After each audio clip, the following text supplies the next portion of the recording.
बिस्मिल्लाहिर्रहमानिर्रहीम। 9th class students, आज हम आपके साथ एक्सरसाइज नंबर 13.1 को डिस्कस करने जा रहे हैं। Very very very easy exercise इंशाल्लाह ताला आपको समझ आने वाली है। ये थोड़े से टाइम के अंदर इंशाल्लाह ताला आप लोगों को पूरी की पूरी एक्सरसाइज समझ आ जाएगी, साथ साथ रहिएगा।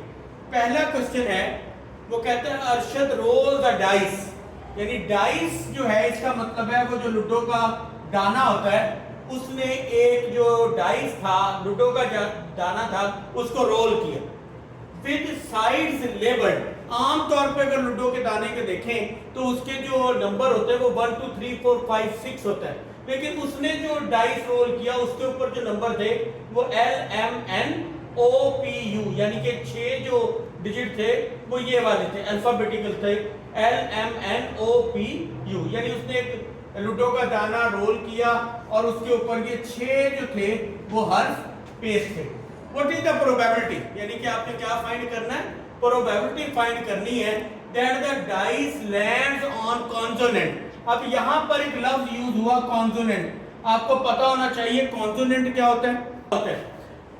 जो डिजिट्स AEIOU, ये जो डिजिट्स है दीज आर कॉल्ड वॉवल्स। इसके अलावा जितने भी डिजिट्स आपके अल्फाबेटिकल बचते हैं दीज आर ऑल कॉन्सोनेंट। तो अब सबसे पहले अगर आप सैंपल देखें, यानी कि ये 6 डिजिट थे, तो 1 2 3 4 5 6, तो NFS आपके पास क्या आ जाएगा, 6 आ जाएगा। और आपका इवेंट कहते हैं, याद रखिएगा किसी भी स्टेटमेंट का जो पहला हिस्सा होता है ना, दिस इज कॉल्ड सैंपल, ठीक है। यानी कि सैंपल इसमें हम लेते हैं कि roll a dice with sides labelled as ये आपका सैंपल आ गया। अब इवेंट क्या है, प्रोबेबिलिटी फाइंड करो कि डाइस लैंड्स ऑन कॉन्सोनेंट। तो इवेंट ए हमने कोई भी लेट कर लिया, आप कोई भी नाम लेट कर ले, BCDE, एक हमने पॉइंट लेट किया तो वो उसने क्या कहा, कॉन्सोनेंट। अब इसमें कॉन्सोनेंट क्या है, L कॉन्सोनेंट है, M कॉन्सोनेंट है, N कॉन्सोनेंट है, O कॉन्सोनेंट नहीं है क्योंकि O क्या है, वोवेल है। इसी तरह से P कॉन्सोनेंट है, U कॉन्सोनेंट नहीं है क्योंकि U क्या है, वोवेल है। तो 1 2 3 4, तो आपके पास इवेंट यानी कि L के क्या बनेंगे, इसमें से L M N P, ये चारों कॉन्सोनेंट थे, तो N ऑफ A आपके पास क्या आ गया, 4। तो प्रोबेबिलिटी क्या हो जाएगी, इसका फॉर्मूला है N ऑफ A, यानी कि जो इवेंट लेट करोगे वो ओवर टोटल सैंपल 4 over 6, तो 2 2s are 4, 2 3s are 6, तो 2 over 3 इसका क्या आ गया, आंसर। मीन ये पहला क्वेश्चन था, थोड़ा सा डेमो के तौर पे था। होप सो कि आपको समझ आ गया होगा कि सबसे पहले आपने सैंपल लेना है, उसके नंबर लिखने हैं और फिर उसके बाद इवेंट सजेस्ट करना है, फिर नंबर ऑफ ए यानी कि कितने नंबर्स आते हैं उस इवेंट में वो, और फिर उसको डिवाइड करके इसका क्या ले लेना है, आंसर। इसी तरह सेकंड क्वेश्चन है, अब आपको समझ आने वाली है। Shazia throws a pair of fair dice, यानी अब उसने जो है वो 2 लूडो के दाने जो है वो उसने रोल किए। What will be the probability of getting sum of dot is at least 4? देखिए मैंने अभी बताया स्टेटमेंट का पहला हिस्सा जो होता है वो सैंपल होता है, तो पेयर ऑफ डाइस यानी कि 2 दाने उसने एक साथ रोल किए। अब जब 2 दाने रोल करते हैं तो सबसे पहले सैंपल कितना बनेगा, ये 36 केस बनते हैं। ये आपकी एक्सरसाइज के अपनी टेक्स्ट बुक के पीछे देखोगे तो ये बना हुआ है, आप वहां से भी देख सकते हो, कोई मुश्किल नहीं है। क्या सपोज कि पहले डाइस के ऊपर 1 आया तो दूसरे पे भी 1 आ गया, पहले डाइस पे 1 आया तो दूसरे पे 2, पहले पे 1 ही रहा दूसरे पे 3, पहले पे 1 ही रहा दूसरे पे 4, पहले पे 1 रहा दूसरे पे 5, पहले डाइस पे 1 ही रहा तो दूसरे डाइस पे क्या आ गया, 6। सिमिलरली ये भी तो हो सकता है, पॉसिबिलिटी है कि पहले डाइस पे 2 आ जाए और दूसरे पे इसी तरह 1 2 3 4 5 6, इसी तरह पहले डाइस पे 3 आ जाए तो उस पे भी दूसरे डाइस पे रोल करते, टोटल इस तरह से ये 36 केस बनेंगे। तो आपका N ऑफ S क्या आ गया, 36। होप सो कि सैंपल बनाने आपको आ गया। अब तवज्जो कीजिएगा, अब उसने इवेंट जो लेट किया वो sum of dot in at least 4, यानी कि ये जो एक डॉट है जैसे 1 और 1, अब इनका सम करें तो ये क्या बन रहा है, 2 बन रहा है। 1 और 2 का सम करो तो क्या बन रहा है, 3 बन रहा है। लेकिन उसने कहा वो वाले सैंपल लो जिनको सम करो तो क्या बने, एटलीस्ट 4, कम से कम 4 बने। अब इस बात को समझना है, कम से कम 4 बने तो इससे ज्यादा वाले भी आएंगे, यानी 4 भी आएगा, 5 भी आएगा, 6 भी आएगा, 7 भी आएगा, सो ऑन सारे। यानी सम करो तो एटलीस्ट कम से कम 4, इसका मतलब 1 और 1 को प्लस करो तो 2 आता है, तो ये वाला जो पेयर है वो हमारे पास इसमें शामिल नहीं होगा। 1 + 2 3, ये वाला पेयर भी शामिल नहीं होगा। लेकिन 1 + 3 4 होता है, ये शामिल होगा। 1 + 4 5 होता है, ये शामिल होगा। 1 + 5 6 होता है, ये पेयर शामिल होगा। इट मींस कि ये भी 2 + 1 3 होता है, ये शामिल नहीं होगा, और बाकी सारे शामिल होंगे, सो ऑन। यानी ये सिर्फ 3 इन 36 केसेस में से ये 3 ऐसे डॉट्स हैं जो शामिल नहीं होंगे। बाकी 33 जो है वो इस इवेंट में आएंगे। सबसे पहले हमने सैंपल लेट कर लिया, कितना था 36 का। इवेंट हमारे पास ए था कि सम ऑफ डॉट्स इज एटलीस्ट 4 होना चाहिए। तो n ऑफ a कितना हो गया 33, क्योंकि अभी मैंने देखा वो 36 केसेस में से 3 निकाल दो 33 रह जाएगा। तो अभी हमने पहले में भी ऐसे किया था कि n of a over n of s, event के 33 केसेस बनते हैं और सैंपल 36 3 पे डिवाइड किया, तो ये इसका क्या आ गया आंसर। इसी तरह इसका सेकंड पार्ट है प्रोडक्ट कम्स एट 6 7 8। अब यहाँ पे एक लफ्ज ना अगर आप बुक में देखें तो बिटवीन यूज हुआ है। अब बिटवीन का बिटवीन 5 और 10, मेरे ख्याल से उसमें 5 और 10 शामिल नहीं होंगे, 6 7 8 9 होंगे। लेकिन अगर वो शामिल हो तो फिर उस हिसाब से कर लीजिएगा, देख लीजिएगा भारत, क्योंकि ये थोड़ी सी मुझे मिस्टेक लगी है बुक में। Product comes at 6 7 8 9।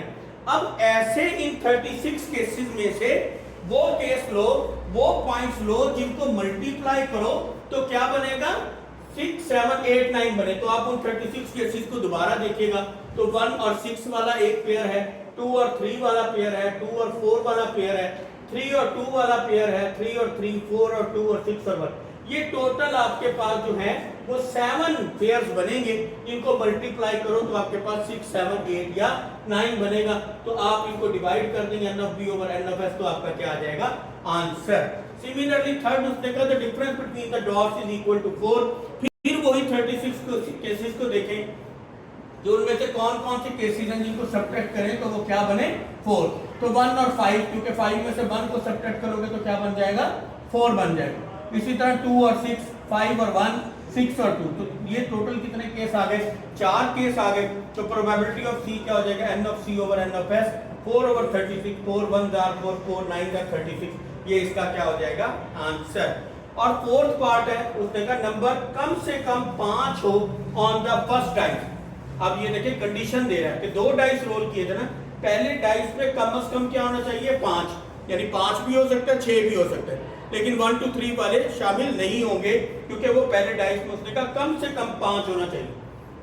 तो 5 और 6 वाले, यानी अब आपका जो काम होना है वो इन 2 लाइंस के दरमियान होना है, ठीक है। अब दूसरी डाइस पे क्या कंडीशन एटलीस्ट 4, पहले पे 5 और 6 हो भी सही, लेकिन दूसरे पे भी सभी नहीं शामिल हो जाएंगे, दूसरे कॉइन वाले भी वही शामिल होंगे जिनमें कम से कम 4 होगा, यानी कि ये कि 5 और 4, 5 और 5, 5 और 6। सिमिलरली 6 वाले में भी दूसरे डाइस पे कम से कम 4 होना चाहिए, 6 4 6 5 6 6। तो इसके टोटल कितने केस आ जाएंगे 6 ओवर 30। तो इसको डिवाइड कर देना, 6 1 6 6 6 36। तो ये इसका क्या आ गया आंसर। ये इसका क्वेश्चन नंबर 2 था। होप सो कि आपको समझ आया होगा। इसी तरह बहुत जल्दी जल्दी हम क्वेश्चन नंबर 3 की तरफ चलते हैं।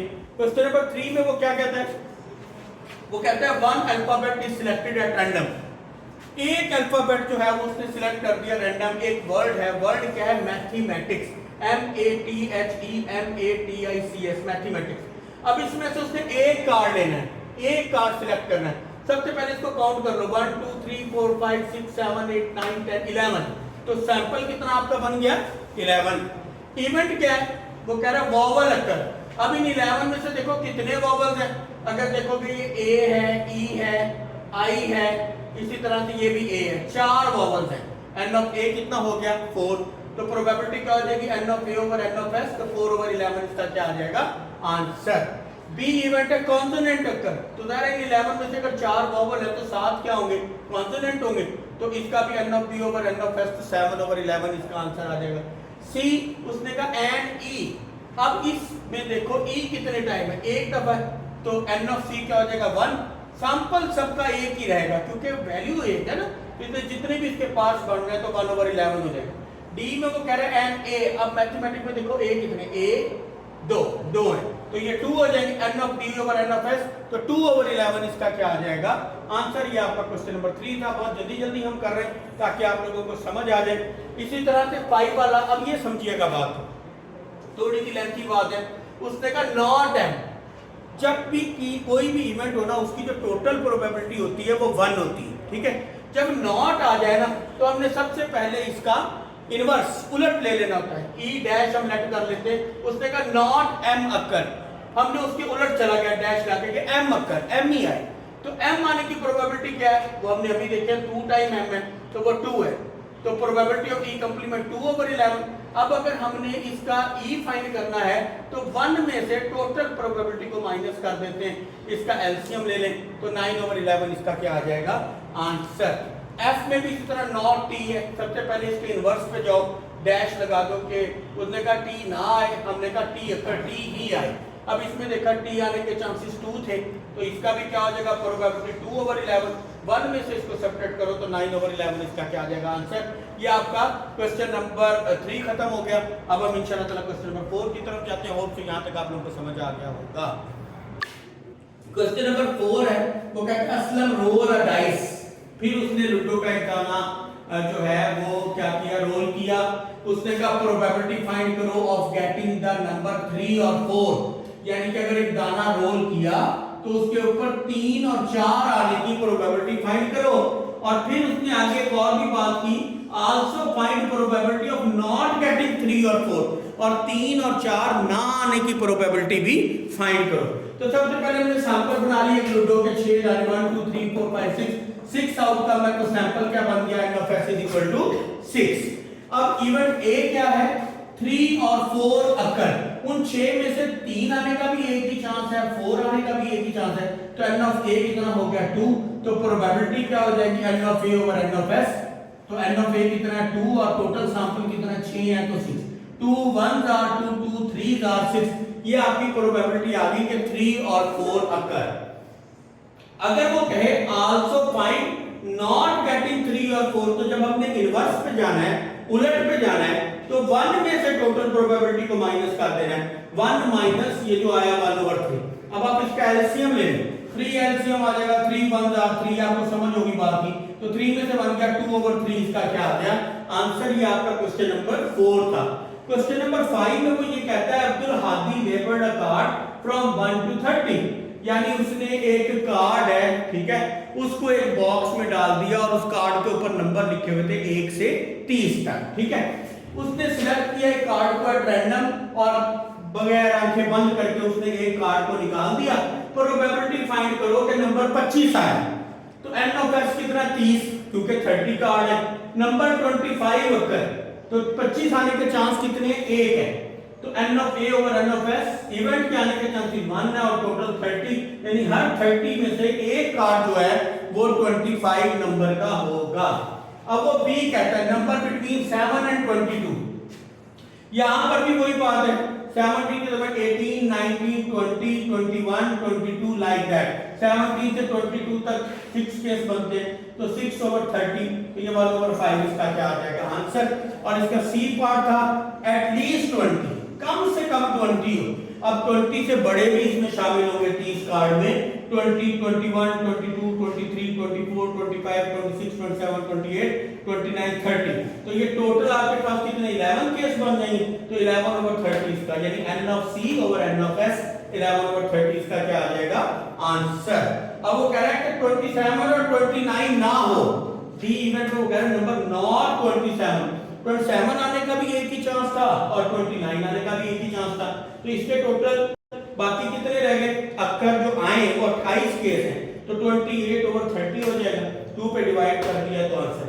ई इवेंट था नॉट बिटवीन 12 and 15, 12 और 15 के दरमियान ना हो, 12 13 14 15, 4 कार्ड निकाल दो तो बाकी 26 रह गए, तो total N of E over N of S 26/32 पे कट किया तो 13/15 इसका क्या आ गया आंसर। ये इसका था क्वेश्चन नंबर 5। होप सो कि आपको समझ आ गया होगा। अब जो हम क्वेश्चन नंबर 6 की बात करने लगे हैं, इस पूरी एक्सरसाइज में very very very important question this one, question number 6। बार बार आपको कह रहा हूं, वो कह रहे थे probability that Ayesha will pass the exam, Ayesha के पास होने की जो प्रोबेबिलिटी है वो 0.85% है, ठीक है। अब उसने कहा कि आयशा के ना पास होने की प्रोबेबिलिटी क्या होगी, तो हमने ए कह दिया Ayesha will pass the exam, खुद ही उसने कह दिया आयशा के पास होने की प्रोबेबिलिटी है 0.85। Ayesha will not pass the exam, complement लेना तो 1 में से माइनस कर देंगे, तो 1 माइनस 0.85 तो 0.15, यानी कि आयशा के पास ना होने की जो प्रोबेबिलिटी है वो 0.15 है। होप सो कि आपको समझ आया होगा। नेक्स्ट क्वेश्चन में वो कहता है Tabish tossed a fair dice, Tabish ने एक डाइस ताबिश ने एक कॉइन को जो है वो क्या किया, टॉस किया। कॉइन का मतलब उसका ये है कि उसने एक सिक्का, ये जो पैसों वाला होता है, इसको रोल किया, रोल्ड अ फेयर डाइस। अच्छा, उसने एक कॉइन भी टॉस किया है और एक डाइस भी रोल किया, इकट्ठे एक साथ टॉस किया ना, यानी लूडो का दाना भी और सिक्का भी। अब प्रोबेबिलिटी फाइंड करो। पहले तो इवेंट देखो। सपोज पहले टाइम मैंने कॉइन रोल किया, हेड आ गया, हेड को रोल किया, हो सकता है डाइस पे 1 आ जाए, 2 आ जाए, 3 आ जाए, 4 आ जाए, 5 आ जाए, 6 आ जाए, और ये भी तो हो सकता है कॉइन पे टेल आ जाए तो उसके साथ 1 आ जाए, 2 आ जाए, 3 आ जाए, 4 आ जाए, 5 आ जाए, 6 आ जाए, तो टोटल जो सैंपल बन गया वो 12 केस बन गए। अब इवेंट आपके पास क्या है, tail on the coin and at least 4 on the dice. Tail वाले लेने हैं पहले इवेंट में सारे, लेकिन उसने कहा एटलीस्ट 4, कम से कम 4, यानी टेल वाले भी सारे नहीं आएंगे, सिर्फ ये 3 केस शामिल हो जाएंगे। तो एन ऑफ ए कितना हो गया 3, तो वही N of A over N of S 3 1 or 3 3 4 or 1/4 इसका क्या आ गया आंसर। सेकंड पार्ट है इसका जिसमें वो कहता है head on coin and number 2 and 3 on dice. तो हेड यानी कि इसमें क्या शामिल करोगे, हेड वाले ही आने चाहिए, लेकिन 2 और 3 वाले तो 2 केस बन गए, तो ये भी 2/12 2 1 2 6 इसका क्या आ गया आंसर। थर्ड में कहता है head and tail on coin and 6 on dice, यानी हेड भी हो सकता है, टेल भी हो सकता है, लेकिन 6, तो ये 2 केस शामिल हो जाएंगे, तो इसके केसेस 2 बन जाएंगे 2/12 1/6। Not tail on coin and 5 on dice, यानी टेल वाले तो शामिल ही नहीं करने, हेड वाले भी हों तो सेकंड वाले पे 5 ही होना चाहिए, तो ये एक ही केस बनेगा, तो 1/12 इसका क्या आ जाएगा आंसर। ये आपका क्वेश्चन नंबर 6 था। आसान से सवाल है, हम इंशाल्लाह ताला बड़ी जल्दी इसको कर लेते हैं। क्वेश्चन नंबर 7 8 पे आते हैं। क्वेश्चन नंबर 8 में वो कहते हैं अ card selected at random 52 card, यानी वो ताश के जो पत्ते होते हैं 52 कार्ड है आपके पास, उसमें सिलेक्ट करो क्वीन को, ठीक है। 52 एन ऑफ एस 52 हो गया क्वाइन, तो टोटल 4 क्वीन होती है, ठीक है। एक कार्ड में well shepherd pack of card में 52 पैक में 4 क्वीन होती है, तो 4/52 4 1 4 13 इसका आंसर आ जाएगा। अब वो देखा neither a queen nor a jack, ना तो क्वीन हो ना है जैक हो, तो 4 ही क्वीन होती हैं और 4 ही जैक होते हैं, तो 8 तो वैसे ही, यानी कि क्या हो गया 8/52, तो 2 4 2s आर 4 13s आर आ गया। अब हमने इसका इनवर्स निकालना, चूंकि नॉट है तो 1 में से माइनस कर देंगे तो 11/13 इसका क्या आ जाएगा आंसर। और आखिरी सवाल बड़ी जल्दी और वीडियो को खत्म करते हैं। अ card is chosen at random from the pack of 52 card, 52 card है जैक, अभी मैंने बताया 4 जैक होते तो 4/52 हो जाएगा 1/13। नॉट डायमंड, पहले तो डायमंड कार्ड का निकालो, 13 डायमंड होते हैं, 13/52 तो डायमंड कार्ड की यानी हर 4 में से एक 1/4। नॉट डायमंड है तो 1 में से 1/4 को माइनस कर दो, एलसीएम लोगे तो 3/4 इसका आंसर आ जाएगा। ये आपकी एक्सरसाइज नंबर 13.1 थी। होप सो कि आपको समझ आई होगी। कमेंट सेक्शन में जरूर बताइएगा आपको कितनी समझ आई, ताकि हमारी हौसला अफजाई और हम मजीद बेहतर कर सकें।